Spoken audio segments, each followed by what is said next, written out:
बिस्मिल्लाहिर्रहमानिर्रहीम। फ़ितरे के बारे में सवाल किया गया, क्या हम फ़ितरे में गेहूं या चावल दें या उसकी कीमत निकाली जाए। अगर आपके पास गेहूं या चावल मौजूद हैं, दोनों में से कोई भी जिन्स आपके पास मौजूद है और जो आपके यहाँ पर ज़्यादा इस्तेमाल की जाती हो, ज़्यादा खाई पी जाती हो, उसका फ़ितरा निकालेंगे।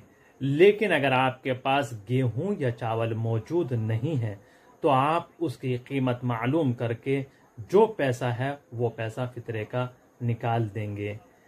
अगर आपके पास जिन्स मौजूद है तो जिन्स निकालें, अगर जिन्स मौजूद नहीं है तो आप उसकी रकम भी निकाल सकते हैं।